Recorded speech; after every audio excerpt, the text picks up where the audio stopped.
बिस्मिल्लाहिर्रहमानिर्रहीम। अस्सलाम वालेकुम, this is Munir Ahmad. Dear students, हम सर्कुलेशन के चैप्टर को डिस्कस कर रहे हैं कि सर्कुलेशन क्या है, सर्कुलेटरी सिस्टम क्या है। हमने इससे पहले इस सीरीज़ का एक लेक्चर दिया है जिसमें हमने सर्कुलेशन और सर्कुलेटरी सिस्टम को जस्ट इंट्रोड्यूस करवाया है, जिसमें हमने सर्कुलेशन को डिफ़ाइन किया था, सर्कुलेटरी सिस्टम को डिफ़ाइन किया था। फिर हमने कहा था कि सर्कुलेटरी सिस्टम टू टाइप्स का है। अगर सर्कुलेटरी सिस्टम में ब्लड ट्रांसपोर्ट हो रहा है तो उसको हम ब्लड सर्कुलेटरी सिस्टम कहा था। फिर हमने लिम्फेटिक सिस्टम, जिसमें हमने लिम्फ की बात की थी। फिर उसके बाद हमने ये कहा था कि जो सर्कुलेटरी सिस्टम है उसको दो मेन कैटेगरीज में, ब्लड सर्कुलेटरी सिस्टम जो है उसको दो मेन कैटेगरीज में डिवाइड किया जाता है। एक को हमने कहा था कि ओपन सर्कुलेटरी सिस्टम और दूसरे को हमने क्लोज्ड सर्कुलेटरी सिस्टम का नाम दिया था। ओपन को हमने एग्जाम्पल इंसेक्ट की बॉडी ड्रा करके उसकी एग्जाम्पल से हमने समझा था कि ओपन सर्कुलेटरी सिस्टम क्या है, कैसे फंक्शन परफॉर्म करता है और ओपन क्यों है, उसके एडवांटेज क्या है। फिर हमने क्लोज सर्कुलेटरी सिस्टम की बात की थी, जिसमें हमने कहा था कि जैसे ह्यूमंस हैं, फिशेस हैं या जितने भी कार्टेड्स हैं उनमें क्लोज सर्कुलेटरी सिस्टम होता है। फिर क्लोज्ड को हमने फर्दर दो कैटेगरीज में डिवाइड किया था। एक को हमने कहा था कि ये क्लोज्ड में दो टाइप्स हैं। एक को हमने सिंगल सर्किट का नाम दिया था और दूसरे को डबल सर्कुलेटरी या डबल सर्किट का नाम दिया था।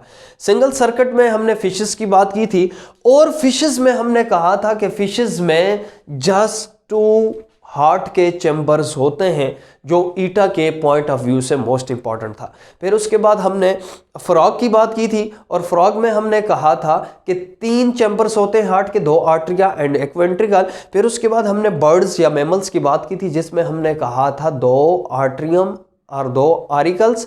आरिकल्स होते हैं सिंपली, या 2 आर्ट्रियम्स होते हैं एंड 2 वेंट्रिकल्स होते हैं, जिसमें डीऑक्सीजनेटेड ब्लड और ऑक्सीजनेटेड ब्लड मिक्स नहीं होता। आज हम इसी को डिटेल से देखेंगे कि डीऑक्सीजनेटेड ब्लड कहाँ से कहाँ पे आता है और फिर कहाँ से कहाँ पे जाता है ऑक्सीजनेशन के लिए, और कौन सी ऐसी वेसल्स हैं जो उन ब्लड को लेकर लंग्स की तरफ लेके जाती हैं। और फिर ऑक्सीजनेशन कहाँ पे होती है, ऑक्सीजनेशन होने के बाद कहाँ से ब्लड हार्ट के कौन से चैम्बर्स में आता है, इंशाल्लाह आज हम डिटेल से डिस्कस करेंगे। और ये जो लेक्चर है बहुत ही इंपॉर्टेंट है ईटा पॉइंट ऑफ व्यू से, क्योंकि इसमें कुछ ऐसे इंपॉर्टेंट और इंटरेस्टिंग कंसेप्चुअल एमसीक्यूज हैं जो ईटा एमसीक्यूज में पॉसिबल हैं कि वो आ सकते हैं। वो भी इंशाल्लाह 1 बाय 1 डिस्कस करेंगे। आज हम components of blood circulatory system start कर रहे हैं। कंपोनेंट्स में हमने कहा था कि सिस्टम, सबसे पहले हम देखते हैं कि सिस्टम क्या है। हमने कहा था कि ग्रुप ऑफ ऑर्गन्स जब परफॉर्म पार्टिकुलर टास्क कर रहे हो, अगर ग्रुप ऑफ ऑर्गन्स डाइजेशन का काम कर रहे हैं तो उसको हम डाइजेस्टिव सिस्टम कहेंगे। अगर ग्रुप ऑफ ऑर्गन्स रिस्पायरेशन का काम कर रहे हैं तो उसको हम रिस्पायरेटरी सिस्टम कहेंगे। इसी तरह अगर ग्रुप ऑफ ऑर्गन्स ट्रांसपोर्ट या सर्कुलेट का काम कर रहे हो तो उसको हम सर्कुलेटरी सिस्टम कहते हैं।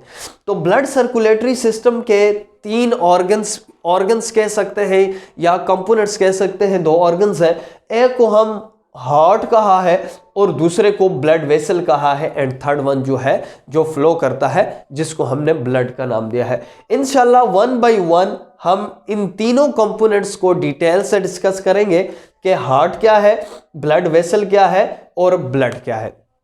हार्ट क्या है, आज हम इंशाल्लाह हार्ट की इंट्रोडक्शन करवाएंगे कि हार्ट क्या है, इसकी मॉर्फोलॉजी क्या है, इसकी लोकेशन, शेप, साइज कितना है, इंशाल्लाह आज हम डिटेल से डिस्कस करेंगे।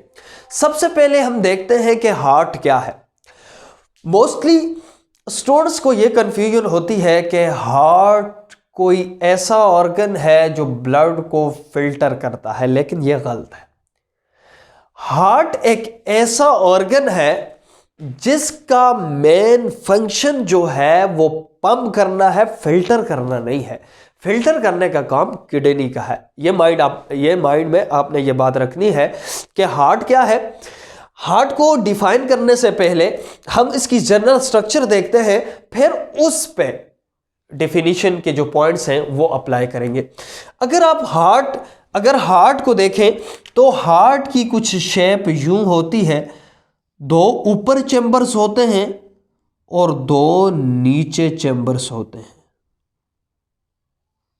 यूं हार्ट के, ह्यूमंस हार्ट की या मेमेलियन हार्ट की बात करें तो कितने चेंबर्स हैं?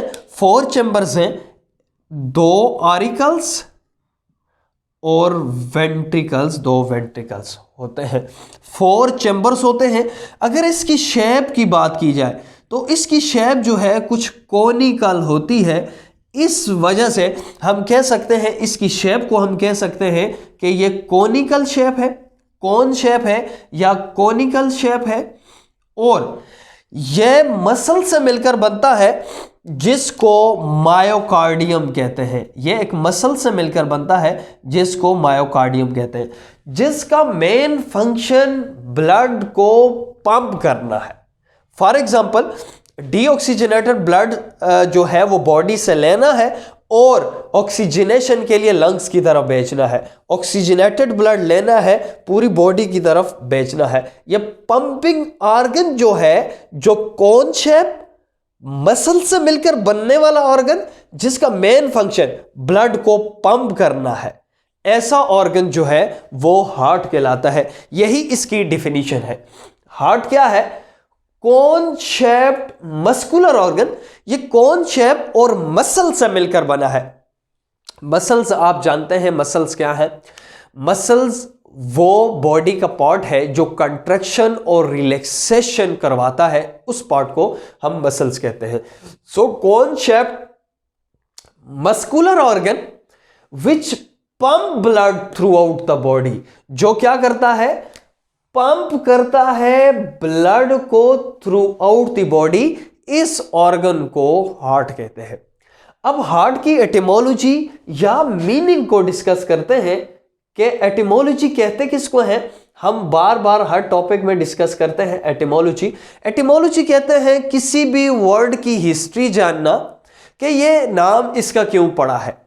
फॉर एग्जाम्पल, अब हार्ट या कार्डिया, जो कार्डिया का लफ्ज यूज होता है वो हार्ट के लिए, वो क्यों यूज होता है? क्योंकि इट इज डिराइव्ड फ्रॉम, ये ग्रीक वर्ड से निकला है। और ग्रीक में जो कार्डियम है वो कहते थे, कार्डियम जो कहते थे पंपिंग को कहते थे।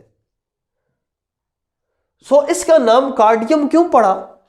तो डेफिनेटली इसका काम पंपिंग का था और पंपिंग के लिए ग्रीक में कार्डियम का वर्ड यूज होता था, तो इस वजह से इसका नाम कार्डिया पड़ गया है। अब इसके अगर ओरिजिन की बात करें कि हार्ट कहां से ओरिजिनेट होता है, हार्ट ओरिजिनेशन को देखते हैं। आपको पता है कि जब फर्टिलाइजेशन होती है, फर्टिलाइजेशन होने के बाद 3 जर्मिनल लेयर्स बनती है।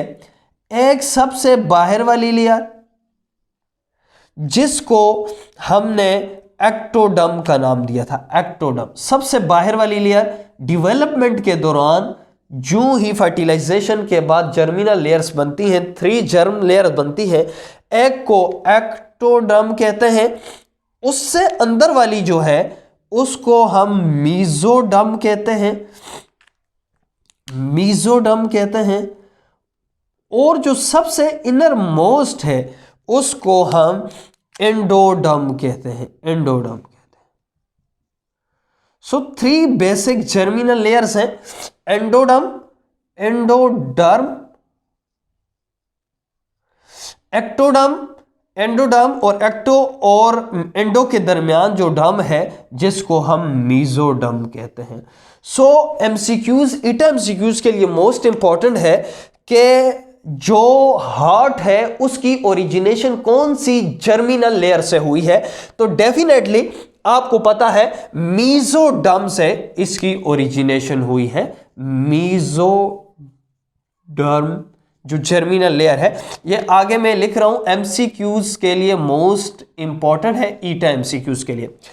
इसके बाद अगर इसकी लोकेशन की बात की जाए तो हार्ट की लोकेशन कहां पे है? ये फॉर एग्जाम्पल ये बॉडी है, बॉडी को डिफरेंट कैविटीज में डिवाइड किया है। ये जो रिब केज वाली, ये वाली जो कैविटी है, इस कैविटी को हम थोरेसिक कैविटी कहते हैं, जिसमें हमारे लंग्स और हार्ट वगैरह पाए जाते हैं। इससे नीचे वाली जो कैविटी है इसको एब्डोमिनल कैविटी, और उससे नीचे वाली जो कैविटी है उस कैविटी को हम पिल्विक कैविटी कहते हैं। सो हार्ट की लोकेशन कौन सी कैविटी है, कौन सी कैविटी में है, तो डेफिनेटली आपको पता है जो वो थोरेसिक कैविटी में है, ये सबसे ऊपर वाली कैविटी में। अब इसकी एग्जैक्ट लोकेशन देखते हैं। फॉर एग्जाम्पल ये जो चेस्ट की ये जो बोन है या हड्डी है, इसको हम स्टर्नम कहते हैं, स्टर्नम कहते हैं। ये बिल्कुल स्टर्नम के पीछे थोड़ा सा स्लाइटली लेफ्ट साइड पर मौजूद होता है, जिसको हम हार्ट का नाम देते हैं। सो इसकी लोकेशन कहां पे है, कौन सी कैविटी में है? सो थोरेसिक कैविटी में है, लेकिन स्लाइटली लेफ्ट साइड पे मौजूद है। स्टर्नम के नीचे लेफ्ट साइड में थोरेसिक कैविटी या चेस्ट कैविटी हम कह सकते हैं, वहां पे मौजूद है। इसके बाद अगर हार्ट की मॉर्फोलॉजी देखते हैं कि इसकी जर्नल शेप या एक्सटर्नल शेप कैसी है। मॉर्फोलॉजी में इसका जो साइज है, ये समझें जैसे हम अपनी मुट्ठी बंद करते हैं, इस मुट्ठी या फिस्ट का जितना साइज होता है, इस जो हार्ट का जो साइज है इस फिस्ट के बराबर होता है। जो साइज की बात की जाए तो इसका जो साइज है वो टाइटन फिस्ट के जो है वो इक्वल होता है। अगर शेप की बात की जाए तो इसकी जो शेप है वो कोन शेप है, कोन शेप।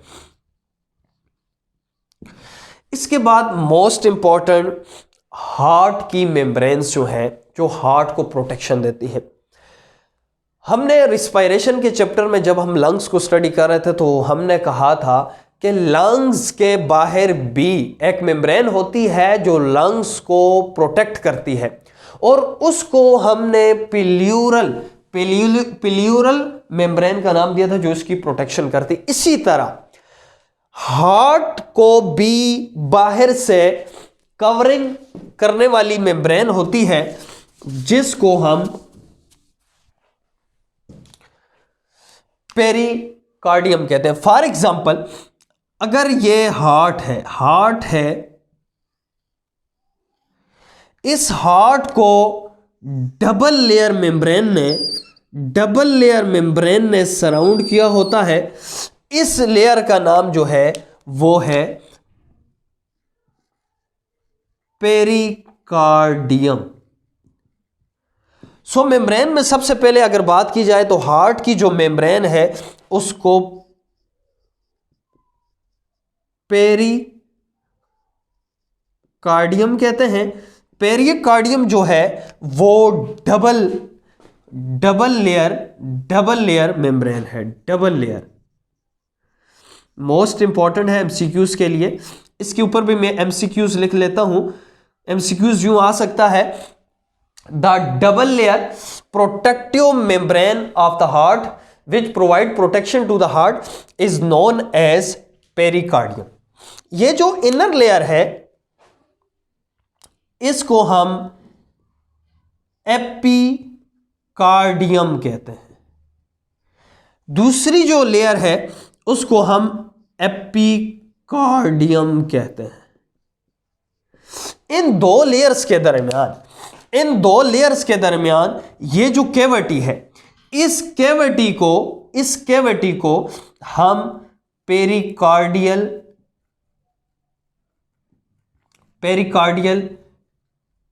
कैविटी कहते हैं। इस पेरिकार्डियल कैविटी में फ्लूइड पाया जाता है जिसको पेरिकार्डियल फ्लूइड कहते हैं। तीसरा मेन पॉइंट है पेरिकार्डियल फ्लूइड। पेरिकार्डियल फ्लूइड का क्या काम है? पेरिकार्डियल फ्लूइड का यह काम है कि ये reduce the friction between with surrounding environment. ये जो है वो पेरिकार्डियल फ्लूइड का काम है। ये तो मैंने जर्नल स्ट्रक्चर बनाई। अभी हार्ट की तरफ आते हैं और हार्ट में देखते हैं कि कहाँ पे पेरिकार्डियम है, एपिकार्डियम है, एंडोकार्डियम है। फॉर एग्जांपल ये हार्ट है। हार्ट की ये बाहर वाली डबल मेम्ब्रेन ने, हार्ट को डबल मेम्ब्रेन ने सराउंड किया होता है, जिसको हमने पेरिकार्डियम का नाम दिया। Peri mean surround and cardium mean heart. ये जो बाहर वाली लेयर है इसको हमने पेरिकार्डियम का नाम दिया। ये जो इनर मेम्ब्रेन है इसको हमने एपिकार्डियम का नाम दिया, एपिकार्डियम। इन दोनों के दरमियान यहां पे पेरिकार्डियल कैविटी और पेरिकार्डियल कैविटी में पेरिकार्डियल फ्लूइड पाया जाता है। ये जो सबसे अंदर वाली लेयर है, अच्छा, ये जो सबसे अंदर वाली लेयर है इस लेयर को हम एंडोकार्डियम कहते हैं। शायद इधर नजर ना आए तो इसको हम कहते हैं एंडोकार्डियम, एंडोकार्डियम कहते हैं। इस एंडोकार्डियम और एपिकार्डियम के दरमियान ये मसल्स पाए जाते हैं। इन मसल्स को मायोकार्डियम कहते हैं। मोस्ट इंपॉर्टेंट है, मायोकार्डियम क्या है? मायोकार्डियम वो मसल्स हैं जो हार्ट की कंट्रैक्शन और रिलैक्सेशन में हेल्पफुल होते हैं। उन मसल्स को मायोकार्डियम कहते हैं। मायोकार्डियम भी मोस्ट इंपॉर्टेंट है। मायोकार्डियम में लिख लेता हूं, इसके ऊपर मैं एमसीक्यूज भी लिख लेता हूं कि मायोकार्डियम जो है एमसीक्यूज के लिए मोस्ट इंपॉर्टेंट है। मायोकार्डियम क्या है? मायोकार्डियम मसल्स ऑफ हार्ट को मायोकार्डियम कहते हैं। मायोकार्डियम जो है वो इनवॉलंटरी होता है। इनवॉलंटरी का यह मतलब है कि ये हमारे इख्तियार में नहीं। फॉर एग्जाम्पल, हम बेशक चाहें कि हार्ट जो है वो बीट करना छोड़ दे तो हार्ट बीट करना नहीं छोड़ेगा, क्योंकि वो वॉलंटरी नहीं है, हमारे काबू में नहीं है, वो इनवॉलंटरी है, क्योंकि वो इनवॉलंटरी मसल से मिलकर बना है। इस वजह से ये जो है इनवॉलंटरी है। मायोकार्डियम के अंदर एक और प्रॉपर्टी है जिसको मायोजेनिक कहते हैं, जो अपने लिए एक तो ब्रेन इसको कंट्रोल करता है इसकी कॉन्ट्रैक्शन और रिलैक्सेशन के लिए, एक इसके अंदर एक अपना मैकेनिज्म है जो नर्व इंपल्स को जनरेट करवा कर ये खुद भी जो है रिलैक्स और कॉन्ट्रैक्ट हो सकती है। इसको मायोकार्डियम कहते हैं। अब जर्नल स्ट्रक्चर देखते हैं, इसकी मॉर्फोलॉजी को दोबारा से रिव्यू करते हैं कि इसकी मॉर्फोलॉजी क्या है। अगर हम इसकी जर्नल स्ट्रक्चर देखें तो जर्नल स्ट्रक्चर में ये कौन शेप है, कौन शेप में इसको डबल मेम्ब्रेन ने सराउंड किया होता है, जिसको हमने पेरिकार्डियम का नाम दिया। पेरिकार्डियम जो सबसे बाहर वाली लेयर है इसको हमने पेरिकार्डियम, और जो इनर लेयर है इसको हमने एपिकार्डियम, और जो सबसे इनर जो चेम्बर्ड वाली साइड पे है, ये अंदर चेम्बर है और इस वाली साइड पे है, इसको हमने एंडोकार्डियम। ये जो जिस मसल से मिलकर बना है उस मसल्स को, ये हार्ट के जो मसल्स हैं, इन मसल्स को हमने मायोकार्डियम का नाम दिया है। ये जो हैं ये मायोकार्डियम से मिलकर बनते हैं, और मायोकार्डियम में हमने बात की एमसीक्यूज के लिए मोस्ट इंपॉर्टेंट है और ये इनवॉलंटरी है। अगर जर्नल देखा जाए तो हार्ट की, बर्ड्स की या मैमल्स की हार्ट की बात की जाए तो 4 चैम्बर्स होते हैं। 2 को हम आरिकल्स कहते हैं, यानी right atrium and left atrium, और 2 वेंट्रिकल्स होते हैं, एक को लेफ्ट वेंट्रिकल्स और दूसरे को राइट वेंट्रिकल्स। फॉर एग्जांपल, अगर मैं यूं खड़ा हूं, ये फॉर एग्जांपल हार्ट है, तो इसको यूं डिवाइड किया है, ये इसका राइट साइड है और ये इसका लेफ्ट साइड है। फॉर एग्जांपल, अगर ये वाला साइड राइट है तो हमने एक चैम्बर को राइट आर्ट्रियम और इसी साइड को राइट वेंट्रिकल का नाम दिया है। इसी तरह हार्ट के जो दूसरे लेफ्ट साइड पे चैम्बर है, एक को हमने लेफ्ट आर्ट्रियम का और दूसरे को हमने लेफ्ट वेंट्रिकल का नाम दिया है। अब जर्नल ये समझते हैं कि ब्लड कहां से आता है, कहां पे जाता है, ऑक्सीजनेशन कहां पे होती है और कैसे पूरी बॉडी को मिलता है। फॉर एग्जांपल, सबसे पहले पूरी बॉडी से ये जो नीचे वाली बॉडी के पार्ट्स हैं, फॉर एग्जाम्पल ये टांगों से जितना भी डीऑक्सीजनेटेड ब्लड है, डीऑक्सीजनेटेड ब्लड इंफीरियर वीना केवा से इंटर होता है। इंटर होने के बाद कौन से चैम्बर में आता है? राइट आर्ट्रियम में आता है। और सुपीरियर वीना केवा से बॉडी के ऊपर वाले जितने भी पार्ट्स हैं, फॉर एग्जांपल हेड है, शोल्डर्स है, इससे जितना भी डीऑक्सीजनेटेड ब्लड है वो सुपीरियर वीना केवा से आता है। तो इसका क्या मतलब हुआ? वीना केवा से डीऑक्सीजनेटेड ब्लड आएगा। कहां से आएगा? सुपीरियर ऊपर वाले पार्ट से और इंफीरियर नीचे वाले पार्ट से, लेकिन आएगा डीऑक्सीजनेटेड। आप ये देखें, इंफीरियर वीना केवा एंड सुपीरियर वीना केवा कौन से चैम्बर में ओपन हो रहे हैं? जरा गौर करें।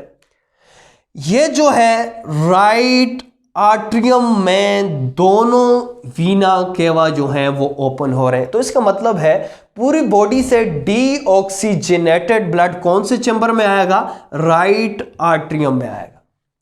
अब राइट आर्ट्रियम से डीऑक्सीजनेटेड ब्लड राइट वेंट्रिकल में जाएगा। राइट वेंट्रिकल में जाने के बाद यहां पे डीऑक्सीजनेटेड ब्लड पहुंचा। अब ये जो डीऑक्सीजनेटेड ब्लड है राइट वेंट्रिकल से ये जो पल्मोनरी आर्टरी से डीऑक्सीजनेटेड ब्लड ट्रेवल करेगा और ट्रेवल करता हुआ सीधा पल्मोनरी आर्टरी से लंग्स की तरफ पहुंच जाएगा। अब यहां पे एक और इंपॉर्टेंट बात बता रहा हूं। आर्टरी हम जनरली किसको कहते हैं? जो ऑक्सीजनेटेड ब्लड लेके जाती है। और वीन्स हम किसको कहते हैं? जो डीऑक्सीजनेटेड ब्लड को पूरी बॉडी से लेकर हार्ट की तरफ आती है, उसको हम क्या कहते हैं? डीऑक्सीजनेटेड ब्लड कहते हैं। अगर इस केस में पल्मोनरी आर्टरी वो वाहिद आर्टरी है, पल्मोनरी आर्टरी वो वाहिद आर्टरी है जो डीऑक्सीजनेटेड ब्लड लेकर राइट वेंट्रिकल से लंग्स की तरफ जाती है। अब लंग्स तक जो है वो ब्लड पहुंच गया है। अब ब्लड पहुंचने के बाद यहां पे ऑक्सीजनेशन होगी। ऑक्सीजनेशन होने के बाद ब्लड दोबारा से पल्मोनरी वीन से, अब याद रखना है पल्मोनरी वीन वो वाहिद वीन है। वैसे वीन का काम जो है वो डीऑक्सीजनेटेड ब्लड लेके आना है, लेकिन पल्मोनरी, क्योंकि ये लंग्स का लिए वर्ड यूज होता है पल्मोनरी, तो पल्मोनरी वीन्स जब भी ब्लड लेके आएगी तो पल्मोनरी वीन्स हमेशा ऑक्सीजनेटेड ब्लड लेके आएगी और राइट आर्ट्रियम में, लेफ्ट आर्ट्रियम में ओपन होगी। एक लंग से 2 पल्मोनरी वीन्स आती हैं तो 2 लंग से 4 पल्मोनरी वीन्स आती हैं। ये मैंने सिर्फ एक लंग्स के लिए ड्रा की, तो ये भी इंपॉर्टेंट पॉइंट है कि 2 पल्मोनरी वीन्स एक लंग से आती हैं। अब ये 2 पल्मोनरी वीन्स सीधी आई और आने के बाद कहां पे ओपन हुई? लेफ्ट आर्ट्रियम में ओपन हुई। तो अब क्वेश्चन ये है कि लेफ्ट आर्ट्रियम में ऑक्सीजनेटेड ब्लड आता है, डीऑक्सीजनेटेड, तो डेफिनेटली ऑक्सीजनेटेड ब्लड आता है। राइट आर्ट्रियम में ऑक्सीजनेटेड ब्लड आता है, डीऑक्सीजनेटेड ब्लड, तो डेफिनेटली डीऑक्सीजनेटेड ब्लड आता है। अब यहां से गौर करना है, ब्लड अब कहां पे पहुंचा है? ऑक्सीजनेटेड ब्लड लेफ्ट आर्ट्रियम में।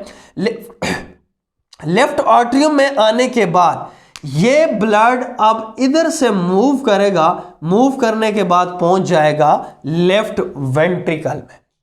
अब लेफ्ट वेंट्रिकल में ऑक्सीजनेटेड ब्लड पहुंचा है या डीऑक्सीजनेटेड ब्लड? तो डेफिनेटली आप यही कह रहे होंगे कि ऑक्सीजनेटेड ब्लड लेफ्ट वेंट्रिकल में पहुंचा है।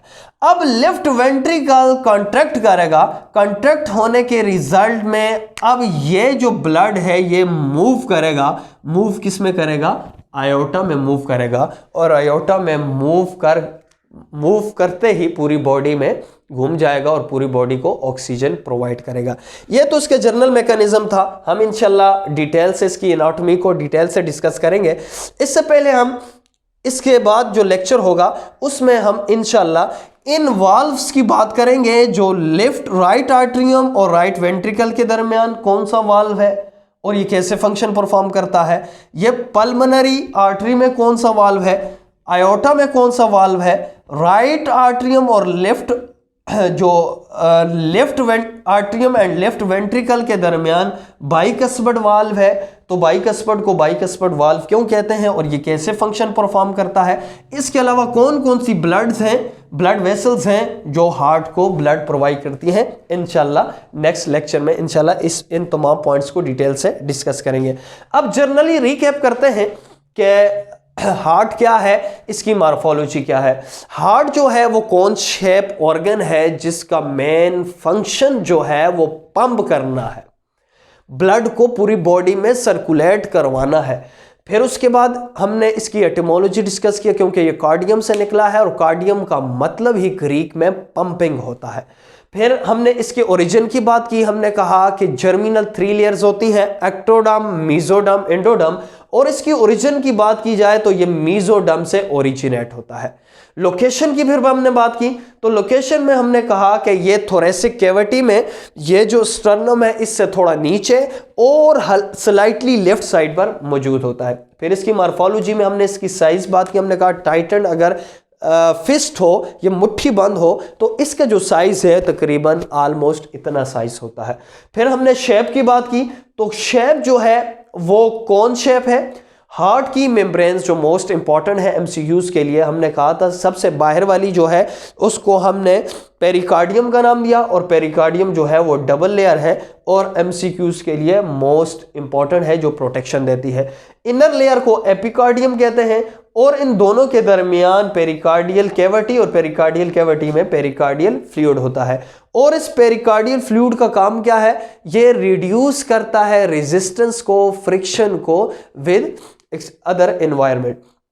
फिर हमने मोस्ट इंपॉर्टेंट डिस्कस किया, ये जो मसल्स हैं हार्ट के मसल्स जो हार्ट को बनाते हैं उसको हम मायोकार्डियम कहते हैं। मायोकार्डियम जो है वो इनवॉलंटरी है और ये मायोजेनिक भी है, यानी अपने लिए खुद नर्व इंपल्स भी जनरेट कर सकती है। एक तो ब्रेन इनको मैसेज देते हैं, इसके अलावा ये खुद भी नर्व इंपल्स जनरेट करती है। इंशाल्लाह जो दूसरे लेक्चर्स होंगे उनमें हम डिटेल से डिस्कस करेंगे। फिर हमने जनरल व्यू देखा कि कितने चैम्बर्स हैं, 4 चैम्बर्स हैं, 2 आरिकल्स, आर्ट्रियम जिसको कहते हैं, और वेंट्रिकल्स जिसको right ventricle and left ventricle. Blood कहाँ से ऑक्सीजनेटेड आता है, कहाँ पे जाता है। फिर इंशाल्लाह नेक्स्ट लेक्चर में हम इन वेसल्स को डिटेल से डिस्कस करेंगे कि ब्लड कहाँ से कहाँ पे जाता है, और इंशाल्लाह हम इन वाल्व्स को डिस्कस करेंगे कि ये वाल्व्स कौन कौन से हैं, बाइकस्पड कौन सा है, ट्राइकस्पड कौन सा है और कैसे फंक्शन परफॉर्म करता है। इंशाल्लाह नेक्स्ट क्लास में दोबारा मिलते हैं, तब तक के लिए इजाज़त दीजिए। अल्लाह हाफिज़।